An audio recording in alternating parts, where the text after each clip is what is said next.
하나님 말씀 봅니다. 신약 성경 갈라디아서 5장 2절로 12절 말씀까지입니다. 갈라디아서 5장 2절로 12절 말씀 제가 읽어드립니다. 보라, 나 바울은 너에게 말하노니 너희가 만일 할례를 받으면 그리스도께서 너에게 아무 유익이 없으리라. 내가 할례를 받는 각 사람에게 다시 증언하노니 그는 율법 전체를 행할 의무를 가진 자라. 율법 안에서 의롭다함을 얻으려 하는 자 너희는 그리스도에게서 끊어지고 은혜에서 떨어진 자로다. 우리가 성령으로 믿음을 따라 의의 소망을 기다리노니 그리스도 예수 안에서는 할례나 무할례나 효력이 없으되 사랑으로서 역사하는 믿음뿐이니라. 너희가 다른 박제를 잘하더니 누가 너희를 막아 진리를 순종하지 못하게 하더냐. 그 권면은 너희를 부르신 이에게서 난 것이 아니니라. 적은 누룩이 온 덩이에 퍼지느니라. 나는 너희가 아무 다른 마음을 품지 아니할 줄을 주 안에서 확신하노라. 그러나 너희를 요동하게 하는 자는 누구든지 심판을 받으리라. 형제들아, 내가 지금까지 할례를 전한다면 어찌하여 지금까지 박해를 받으리요. 그리하였으면 십자가의 걸림돌이 제거되었으리니 너희를 어지럽게 하는 자들은 스스로 베어버리기를 원하노라. 아멘. 한 사람의 영향력은 얼마나 클까요? 또 얼마나 넓게 퍼질까요? 이걸 가늠하게 준 말씀이 있는데 예레미야 5장 1절 말씀입니다. 너희는 예루살렘 거리로 빨리 달리며 그 넓은 거리에서 찾아보고 알라. 너희가 만일 정의를 행하며 진리를 구하는 자를 한 사람이라도 찾으면 내가 이 성읍을 용서하리라. 오래전 사울 왕, 다윗 왕, 그리고 솔로몬 왕으로 이어지는 통일 이스라엘 왕국이 남과 북으로 분열이 되었습니다. 북왕국이 먼저 멸망했습니다. 남왕국 유다도 이제 멸망으로 치닫고 있었는데 그때 남왕국 유다의 종교와 신앙의 센터인 허브였던 예루살렘에서 한 사람만 제대로 된 사람을 찾을 수만 있다면 하나님께서 예루살렘을 용서해 주시겠다고 한 약속의 말씀입니다.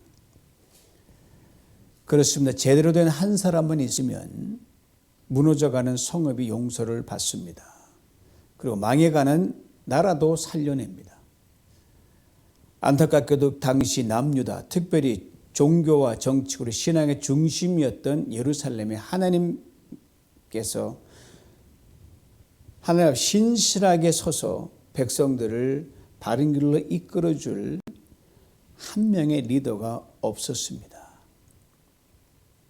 예레미야 그렇게 목숨 걸고 한 사람이 나서주기를 그렇게 외치고 다녔건만 그 모든 노력이 수포로 돌아가고 말았습니다. 결국 어떻게 됐는가? 예레미야가 1장 3절이 이렇게 증거합니다. 유다는 환난과 많은 고난 가운데에 사로잡혀 갔도다. 그 열국 가운데 거주하면서 쉴 곳을 얻지 못하며 그를 핍박하는 모든 자들이 궁지에서 그를 뒤따라 잡았도다. 쫄딱망하고 도망가도 쫓아오는 사람이 있어서 편히 쉴 날이 없었던 게 유다 민족의 결국이었습니다. 그래야 신앙의 자유, 삶의 자유, 인간의 존엄성을 다 빼앗긴 채 종으로 전락하고 말았습니다. 그렇습니다. 하나님이 그토록 찾으시는 신실한 리더 한 사람의 부재가 이렇게 엄청난 결과를 낳고 말았습니다. 한 사람, 그냥 숫자가 아닙니다. 많은 사람을 살리느냐 죽느냐의 영향력을 지니고 있습니다. 많은 사람이 종으로 살아가느냐 자유인으로 살아가느냐 영향력을 그 한 사람이 지니고 있습니다. 며칠 전 콜린 파월 전직 국무장관이 코로나 합병증으로 세상을 떠났습니다. 일요일에 한간에서 백신을 맞은 그가 세상을 떠났으니 백신 무용론을 누군가가 제기했습니다. 파월 장관은 평소 오랫동안 앓고 있던 심각한 지병이 여기 있었는데 바로 블러드 캔서, 혈액암을 앓고 있었습니다. 그 만약 백신을 맞지 않았다면 벌써 세상을 떴어야 될 사람입니다. 정책 이득을 노리고 지도자에 위치한 한 사람이 거짓 소문을 퍼뜨린 겁니다. 책임져야 할 리더 한 사람이 여전히 궤변과 거짓으로 일관하는 것을 보다 못한 앵커가 이렇게 호소하기에 이르렀습니다. 제가 참 좋아하는 앵커인데 존 킹이라고 하는 앵커입니다. 미국에 이민 와서 줄곧 진행한 뉴스를 봐온 저에게 수십 년 동안 봐왔길래 그 어떤 사람 저는 너무너무 잘 압니다. 저를 포함하여 그를 아는 많은 사람들이 그의 다음과 장점들을 꼽고 있습니다. 아주 정직한 사람입니다. 전문성이 뛰어납니다. 인간성 넘치는 휴머니스트입니다. 그리고 일에 대한 열정이 보통 남다른 게 아닙니다. 그리고 침착성입니다. 특별히 나라 안팎 상황이 전혀 불리하게 돌아가는 그 상황 뉴스를 전달하는데 그 절망 같은 뉴스가 신락 같은 희망이 하나 딱 그거를 파헤쳐서 시청자들의 힘과 용기와 위로를 불어넣어주는 사람이 큽니다. 그 자신이 오랫동안 감춰왔던 지병을 공개하면서 제발 거짓을 퍼뜨리지 말라고 호소를 했습니다. 그가 얻은 지병이 MSS, 소위 말하는 다발성 근육 무료증입니다. 신경을 감싸고 있는 그 막이 바이러스로 인해 침투돼서 그 막이 훼손됨으로 인해서 뇌신경물 온몸의 신경 조직이 손상되는 것을 말합니다. 이런 면역체계의 심각한 불균형을 초래하게 됩니다. 어느 순간에 마비가 와서 쓰러질지 모르는 위험이 늘 있기에 몸에 늘 커다란 페이스메이커를 달고 살아야 됩니다. 앵커에게는 치명적인 질병입니다. 자신의 페이스메이커를 꺼내보이면서 이런 취지의 말을 했습니다. 내가 백신을 맞았다고 이 병에서 자유로울 수 있겠습니까? 그렇지 않습니다. 그러나 백신을 맞았기 때문에 코로나 바이러스 내가 MSS 증상이 악화되는 것을 결정적으로 막을 수 있었습니다. 내가 혹 쓰러지거나 죽게 될 경우 이것은 백신 때문이 아니라 저의 지병인 MSS 때문입니다. 어느 누구, 특별히 동료들에게나 특별히 회사 사장에게도 결코 털어놓지 않았던 자신의 지병을 털어놓으면서 진실을 밝히는 그 고백을 들으면서 속을 아낌없는 박수를 보냈습니다. 그렇습니다. 거짓을 퍼뜨리는 한 사람을 통해 많은 사람들이 거짓의 노예가 됩니다. 미국이 지금 정신없이 아픈 것도 그것 때문입니다. 그러나 진리를 말하는 한 사람을 통해 많은 사람들이 자유를 맛보게 됩니다. 용기를 얻습니다. 위로와 희망을 얻습니다. 한 사람의 영향력 이처럼 지대합니다. 한 사람의 영향력은 신앙인 공동체에도 유감없이 발휘됩니다. 한 사람으로 인해 교회 공동체가 무너지기도 하고 세워지기도 합니다. 한 사람 때문에 교회 공동체가 건강해지기도 하고 병들기도 합니다. 오늘 본문에서 바울이 바로 이 한 사람의 영향에 대해 아주 구체적으로 말해주는데 먼저 자신을 예를 들어서 설명합니다. 오늘 보면 2절입니다. 보라 나 바울은 너에게 말하노니 너희가 만일 할례를 받으면 그리스도께서 너에게 아무 유익이 없으리라. 보라 라고 했습니다. 그래서 갈라디아 교회 성도들이요 나를 보면 잘 알지 않냐. 내가 바로 그 샘플이다 이 말이에요. 바울이 예수 믿기 전에 누구였습니까? 율법주의에 푹 빠져서 아주 엘리트 정신으로 꽉 차 있던 사람이 사도 바울이었어요. 율법에 목숨 걸었던 사람이었습니다. 율법주의자를 그토록 목숨 걸었던 할례 숭배자가 바로 바울이었습니다. 자기가 대단한 사람이었어요. 그렇게 바울은 저주의 십자가에 달려 죽은 예수 그리스도를 결코 믿을 수가 없었습니다. 어떻게 메시아가 저렇게 처참하게 저주스러운 십자가에다 죽는단 말이냐. No, 안 믿었어요. 이런에 예수 믿는 사람들을 그토록 핍박했습니다. 입에 거품을 불었어요. 살기 등등했습니다. 예수 믿는 사람 소문이 있다는 소리를 들으면 그냥 쫓아가서 자목에 쳐넣든지 아니면 죽이든지 쫓아다녔습니다. 바로 바울 한 사람 때문에 얼마나 많은 사람이 핍박을 받고 괴롭힘을 당했는지 모릅니다. 초대교회 유명한 스데반 집사는 목숨까지 잃었습니다. 예수를 알기 전 바울 아주 못되고 악한 사람이었습니다. 그 또한 자신의 과거를 돌아보니 정말 한심했거든, 정말 못됐거든요. 자신이 얼마나 못되고 악한 존재는 이렇게 짧은 문장에 고백을 합니다. 나는 죄인 중에 우두머리였다. 이랬던 바울이 예수 그리스도를 극적으로 만났습니다. 예수를 깊이 알게 되었고 예수를 믿게 됐습니다.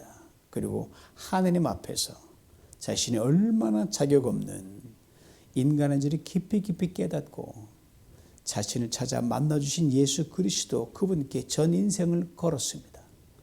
그리고 평소 짐승만도 여기지 못했던 그 이방인이라는 그 사람들, 그들을 위한 전도자로 평생을 달려갔습니다. 이렇게 선포합니다. 인간은 율법의 행위로는 결코 그렇게 될 수가 없습니다. 내가 평생 율법을 지키며 살아왔지만 저 항복 도저히 안 됩니다. 오직 예수 그리스도께서 십자가에서 죄인인 우리 대신 죽으심으로 율법의 요구를 다 이루신 것을 믿음으로 의롭게 되고 구원을 얻습니다. 그리고 하나님의 자녀가 됩니다. 이 예수 그리스도 안에서 우린 죄에서 자유를, 율법에서 자유를, 죽음에서 자유롭게 됩니다. 죄인 중에 우두머리였던 한 사람이 예수 그리스도의 자유와 은혜의 복음을 전하는 한 사람으로 완전히 180도 바뀌어집니다. 예수를 알기 전 율법에 얽매였던 한 사람 바울, 예수를 알고 난 뒤 복음에 붙들렸던 바울, 분명히 한 사람이었습니다. 그러나 그 한 사람의 영향력은 하늘과 땅 차이였습니다. 사망과 정죄의 한 사람과 생명과 자유의 한 사람으로 극명하게 갈렸습니다. 동일한 한 사람인데 예수 안에 있는 자와 예수 밖에 있는 자가 그렇게 영향력의 차이가 났습니다. 예수 그리스도께 붙잡힌 바울의 복음을 듣고 갈라디아 지방에 살고 있던 이방인들이 예수를 믿고 구원을 얻습니다. 그런데 갈라디아 교회 성도들이 다시 율법주의로 돌아가서 할례의 규를 행한다는 소식이 이 바울의 귀에 들립니다. 너무너무 속이 뒤집히고 상하는 거예요. 자기가 평생 달려와도 자기를 무력하게 만들었던 율법으로도 돌아가니까 이거는 너무너무 속이 상한 거예요. 단호하게 말합니다. 오늘 본 3절이에요. 내가 할례를 받는 각 사람에게 다 증언하노니 그는 율법 전체를 행할 의무를 가진 자라. 즉 이런 말이에요. 좋습니다. 할례의 규례로 돌아가고 싶다면 그렇게 하십시오. 그러나 단지 할례 하나만 행한다고 율법의 요구를 다 지킨 것을 착각하지 마시기 바랍니다. 할례 의식은 율법의 수많은 의무 중에 하나일 뿐입니다. 할례 플러스 율법장 전부를 다 지키십시오. 그래야 당신들이 말한 대로 율법의 행위로 의롭게 될 수 있고 구원을 받을 수 있습니다. 정확한 지적이죠. 하려면 끝까지 완벽히 잘 하라는 소리 맞는 말입니다. 바울이 한 걸음 더 나아갑니다. 오늘 보면 4절입니다. 율법 안에서 의롭다함을 얻으려 하는 너희는 그리스도에게서 끊어지고 은혜에서 떨어진 자로다. 율법 안에서 의롭다함을 얻는다는 것은 할례가 구원에 꼭 필요한 조건이라는 율법주의자들의 거짓된 꼬임입니다. 그러나 할례로 끝나는 것이 아니라 바울의 말처럼 율법 전부를 지켜야만 의롭다함을 얻을 수 있거든요. 율법 의롭다함을 얻기 위해서 율법을 다 완벽하게 지켜야 가능하기 때문입니다. 바울이 이렇게 말하는 것은 이런 의도였습니다. 갈라디아 교회 성도들이요. 여러분들은 결코 율법을 다 지킬 수가 없습니다. 나도 못 지켰는 이방인 여러분 지킬 수 있겠습니까? 천만의 말씀입니다. 그러므로 율법주의자들의 꼬임에 넘어가 할례의 규례를 하나 더 행한다는 것은 아무런 의미가 없습니다. 그런데 그까지 할례 하나로 오직 믿음으로 얻은 하나님의 의와 놀라운 구원을 바꾸려 합니까? 그러되면 하나님의 은혜에서 떨어져 나가는 신세가 됩니다. 그러되면 예수 그리스도 아래 누려왔던 그 자유함을 스스로 버리고 율법의 종으로 전락하고 맙니다. 바울이 또 이렇게 힘주어 말합니다. 오늘 보면 6절이에요. 그리스도 예수 안에서는 할례나 무할례나 효력이 없으되 사랑으로서는 역사하는 믿음뿐이니라. 일부의 이렇게 작은 부분에 할례를 가지고 할례를 받았다고 우쭐댄다든지 할례를 받지 못한다고 기죽을 필요가 전혀 없다는 거예요. 왜요? 할례든 무할례든 인간의 구원에는 요만큼도 영향을 끼치지 못하기 때문입니다. 할례 받은 자나 할례를 받지 못한 자나 예외 없이 그 밖에 무수히 많은 율법을 반드시 다 지켜야 하기 때문입니다. 그런데 인간의 힘으로는 도저히 불가능합니다.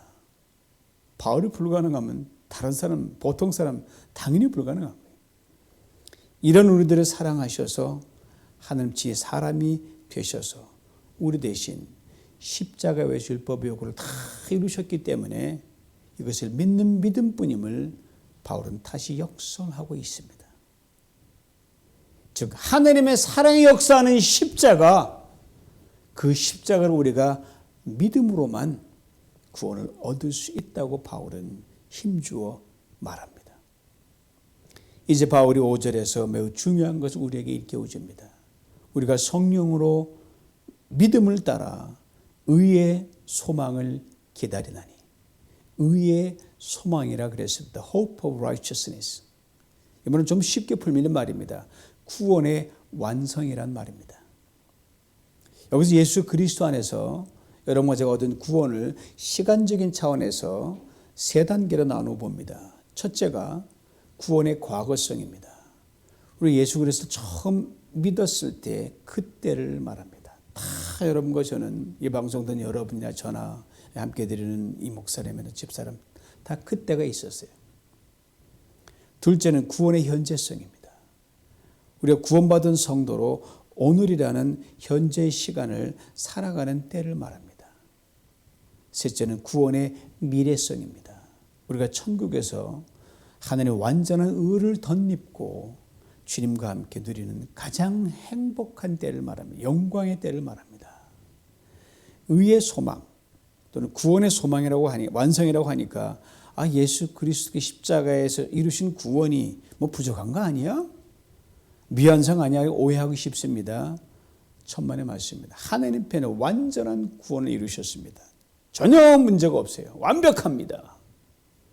추호도 부족함도 없고 모자람이 완벽합니다. 다만 육신을 입고 살아가는 생애 시간 동안 우리가 천국에서 누리게 될 영광과 기쁨 언제 누리지 못하니까 그래서 우리 측에서 우리가 불안하고 싸워야 되고 넘어지고 일어서고 유혹을 받고 이겨내고 뒷걸음질 쳤다가 앞걸음 치고 돌기도 하고 주저앉고 이런 거를 되풀이하는 거예요. 우리의 부족함 때문에 육으로 있고 연약함 때문에 죄성 때문에 그렇다는 하나님의 완벽한 구원을 이루어 놨음에도 불구하고 육을 입고 살아가는 인생 시간 동안에 그렇다는 겁니다. 이미 예수 그리스도를 믿는 믿음 안에서 이미 율법의 모든 정죄로부터 벗어나 자유케 되어서 이미 선언하셨어요. 너는 내 자녀다. 너는 구원받은 백성이다. 선포하셨어요. 예수 그리스도 안에서 우리 구원에서 하나님의 구원은 그러므로 결코 우리를 떠나지 않습니다. 왜요? 이미 예수 그리스도께서 죄와 사망을 이기셨기 때문입니다. 다만 장차 육신의 옷을 벗고 입게 될 완전한 의의 옷을 입게 될 저 먼 미래의 종말의 때가 아직 우리가 다가오지 않았기 때문에 가려고 되기 때문에 언제인지 모르겠는 그 시간이 있기 때문에 주님의 얼굴을 뵙는 그때까지는 우리는 기다리며 불완전한 우리의 삶을 살아갈 수밖에 없다는 말입니다. 그러므로 예수 그리스도를 믿음으로 얻은 구원은 오늘 내가 완전한 삶을 살지 못해도 결코 빼앗기지 않습니다. 그 어떤 유혹에도 가만히 있어 속아 넘어가지 마십시오. 한번 주신 구원 절대로 빼앗기지 않습니다. 그러므로 여러분 잘 완전하지 못해도 주눅들 필요가 없습니다. 오늘 내가 실수한 바라지만 우리가 얻은 구원은 또한 결코 빼앗기지 않습니다. 그러면 오늘 실수투성인 나의 모습에 실망할 필요가 없습니다. 오늘 내가 비록 유혹에 넘어져도 우리의 구원은 그 누구도 빼앗아갈 수가 없습니다. 그러면 오늘 내가 유혹에 흔들거리고 쓰러져 낙심할 필요가 없습니다. 또 일어나면 되니까요. 오늘 내가 어제의 죄와 허물에 또 때묻더라도 예수 그리스도 안에서 얻은 그 놀라운 구원은 결코 퇴색하지도 않고 없어지도 않습니다. 그러므로 오늘 내가 약해서 어제의 죄에 또 쓰러지고 허물에 또 때가 묻을지라도 결코 절망할 필요가 없습니다. 왜요? 내 능력, 내 공로, 내 의지, 내 선행으로 하나님을 붙드는 것이 아니기 때문에 여러분 힘을 하나님 붙들어요. 천만의 말씀 결코 붙들 수 없어요. 힘이 빠지면 땅에 떨어지지 않고 마는데요. 오직 하나님께서 위에서 당신의 강하고 크신 팔로 여러분 팔목을 꽉 잡아서 하나님이 놓치기 전까지는 절대로 놓지 않으십니다. 이게 구원의 확실성이 꽉 붙들어 주시기 때문입니다. 언제까지요? 끝까지 주님의 얼굴을 뵐 때까지.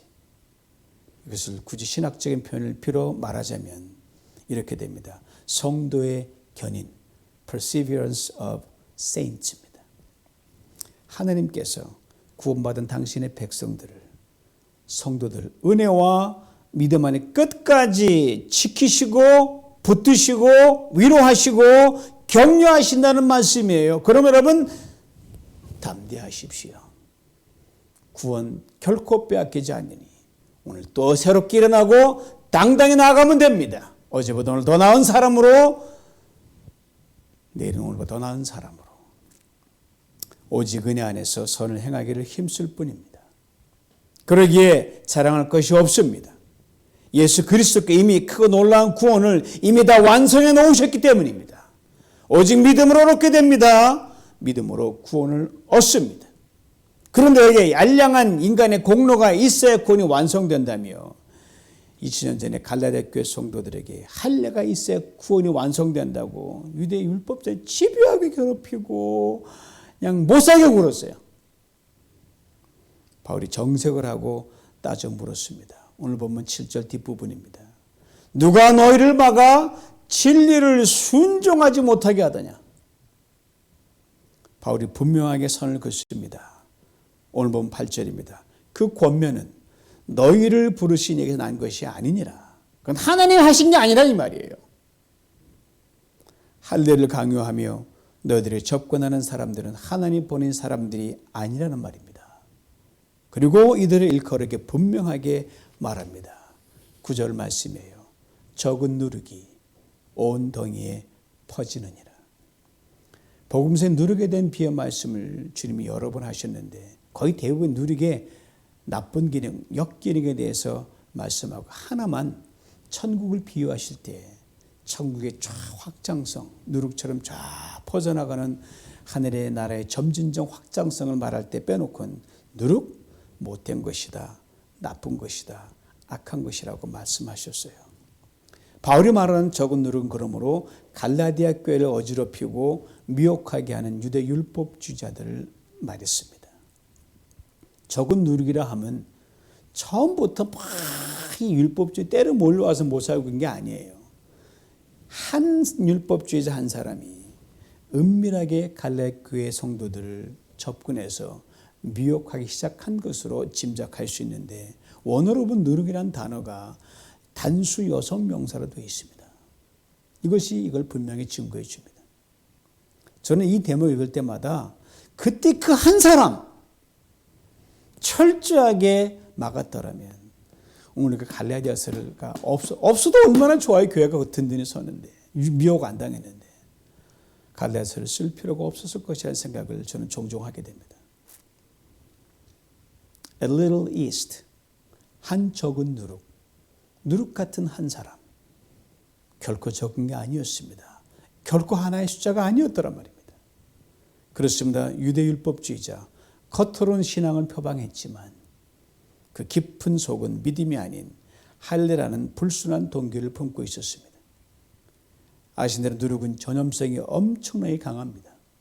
여러분 어렸을 때 빵 누룩이 들어 이스트 있잖아요. 효모 가지고 빵에 팍 밀가루빵 부풀러 가지고 여럿이 뜯어 먹은 적 있잖아요. 이 적은 누룩이 당시 갈라디아 교회를 많이 힘들게 했습니다. 얼마나 힘들게 했는지 바울의 말을 빌면 알 수 있어요. 너희를 요동하게 하는 자가 누구든지 심판을 받아야 너무너무 속이 상하니까 어떻게 하나님의 교회를 이 하나가 뒤흔들어 놓을 수 있는가. 그러기에 바울은 갈라디아 교회 성도들에게 이렇게 간곡하게 촉구합니다. 12절 말씀이에요. 너희를 어지럽게 하는 자들은 스스로 베어버리기를 원하노라. 두 가지 방향성입니다. 먼저는 교회를 어지럽히는 그 주동자들에게 향한 촉구입니다. 당신들 더 이상 하나님의 교회를 회방하지 말고 떠나라. 아니면 잠자코 순종하고 믿음으로 길을 걸어가든지. 다음은 갈라디아 교회 성도들을 향한 촉구입니다. 갈라디아 교회 성도들이요, 여러분의 누룩을 단호하게 베어내십시오. 그냥 방치하면 여러분과 교회 공동체에 큰 손해가 납니다. 하나님의 교회는요, 하나님이 지키시고 하나님이 정화시키시고 하나님이 든든히 세워가십니다. 그리고 하나님께서 누룩처럼 행동하는 한 사람이 스스로 자신을 베어버리든지 아니면 교회 공동체가 그 누룩을 단호하게 베어버리기를 일단은 참고 기다려 주십니다. 그 참고 기다리시는 중에 일이 이루어지지 않으면 하나님이 직접 손을 대서 베어내십니다. 그때는 엄청난 아픔이 따릅니다. 이것을 잊지 말아야 합니다. 오늘날도 유대 율법주의자는 없지만 오늘날 동일하게 교회를 어지럽히고 힘들게 하는 누룩이 교회 안에 상존합니다. 모든 교회에 그런 누룩이 있어요. 한 사람을 우습게 봐서는 안 됩니다. 신앙생활 하면서 어느새 내가 교회 공동체 나쁜 누룩이 되어가고 있을 때도 있습니다. 참 어처구니 없죠. 그렇게 오랜 생활을 하는데 직분을 받았는데 심지어 대단한데도 누룩 역할하는 걸 봅니다. 고집, 교만, 욕심, 이기심, 불순종, 계산에 깔린 헌신, 공동체보다 앞선 나의 사사로운 이익과 동기, 위선 등등 셀 수 없이 많아요.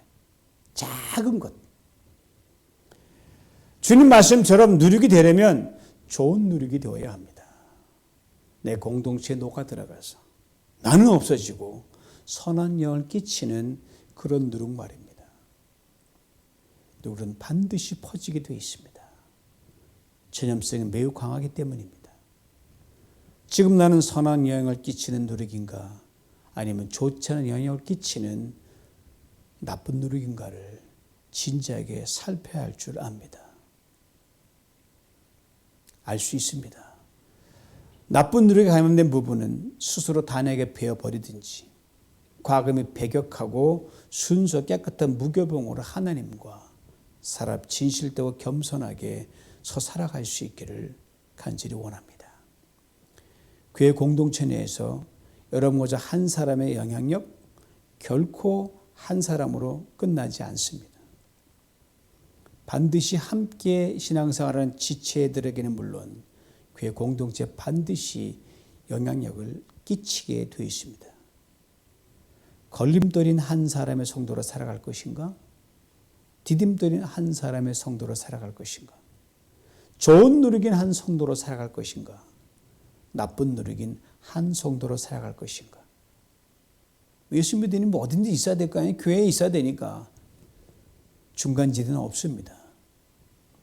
주님은 정말 원하십니다. 당신이 피로 값주고 사신 교회를 위해 여러분과 제가 디딤돌인 한 사람의 성도, 좋은 누룩인 한 성도로 겉과 속이 똑같이 세월이 흘러도 한결같은 헌신과 충성으로 살아가기를 주님이 간절히 원하십니다. 그렇게 살아가기를 힘쓰는 여러분에게 주님이 그냥 계시지 않습니다. 이런 놀라운 약속들을 제시하십니다. 하나님이 능히 모든 은혜를 너에게 넘치게 하시나니 이는 너희로 모든 일에 항상 모든 것이 넉넉하여 모든 착한 일을 넘치게 하려 하심이라. 좋은 누룩으로 살아가면 이 복이 여러분 것입니다. 또 말씀하십니다. 하나님은 자기를 사랑하는 자들 위하여 예비하신 모든 것은 눈으로 보지 못하고 귀로 듣지 못하고 사람의 마음으로 생각하지도 못하였느니라. 이런 복을 받기를 원하십니까? 좋은 노력으로 살아가면 됩니다. 또 말씀하십니다. 그런즉 너희는 강하게 하라. 너희의 손이 약하지 않게 하라. 너희 행위에는 상급이 있음이라. 어떤 노력이든 영향을 끼치게 되어 있는데 어떤 노릇을 살아갈 것인가? 이제 이후의 모든 삶 속에서 하나님의 복을 받을 그런 존재로 주님의 교회를 참으로 쫙 빛과 소금으로 환하게 비치는 노력으로 살아갈 우리 모두가 될 수 있기를 간절히 원합니다. 이 은혜와 축복을 평생 받아 누리시길 주님의 이름으로 축원합니다. 기도합니다. 하나님 아버지, 한 사람 때문에 나라가 망하고 한 사람 때문에 나라가 세워지는 걸 봅니다. 한 사람의 거짓 때문에 온 나라가 들쑥거리고 한 사람의 진실 때문에 온 나라가 평강과 자유를 얻는 것을 이 거대한 미국 속에서 보고 이 땅에서 보게 됩니다.